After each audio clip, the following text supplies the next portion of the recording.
Saya sudah melihat di beberapa tayangan rasa kekecewaan pencipta lagu atas turunnya SP3.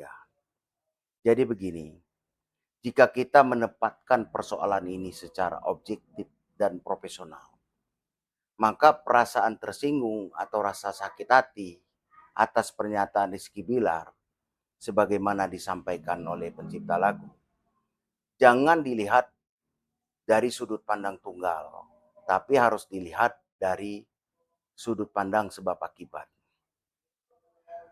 Coba renungkan secara adil, bukankah pihak yang dilaporkan pun jauh lebih sakit hati?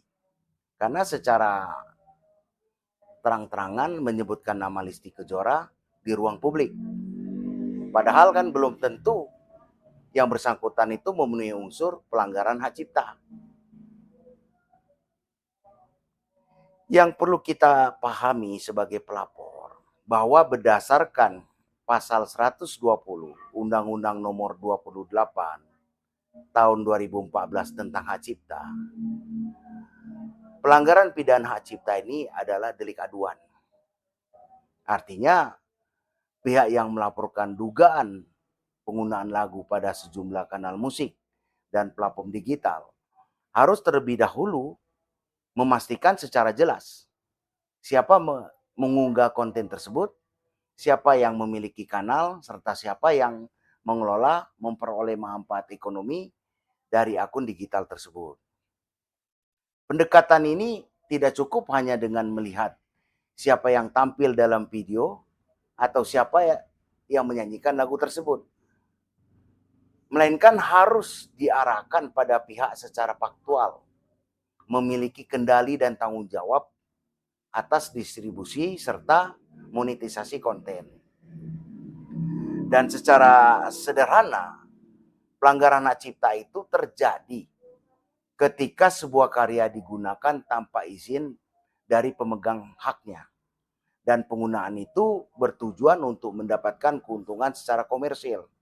Nah, disinilah letak poin pentingnya.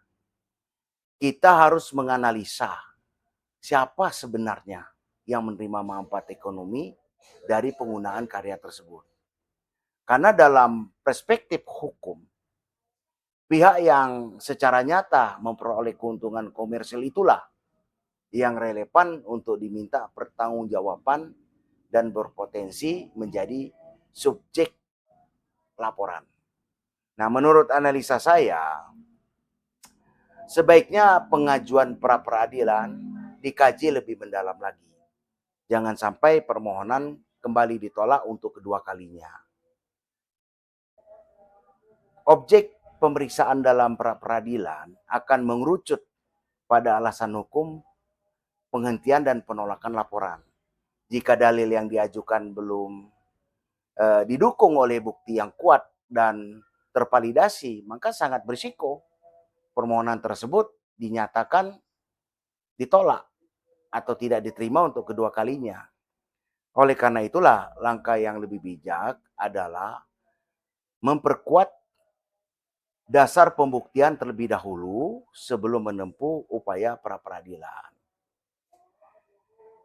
Kalau saya analisa lebih mendalam, kondisi saat ini lebih baik berdamai diri. Sebab pihak yang sebelumnya dilaporkan juga memiliki potensi kekuatan hukum yang cukup besar apabila memutuskan untuk mengajukan laporan balik. Karena itu, demi menghindari risiko hukum yang lebih luas, penyelesaian yang paling baik itu berdamai diri, bahkan langkah itu jauh lebih profesional.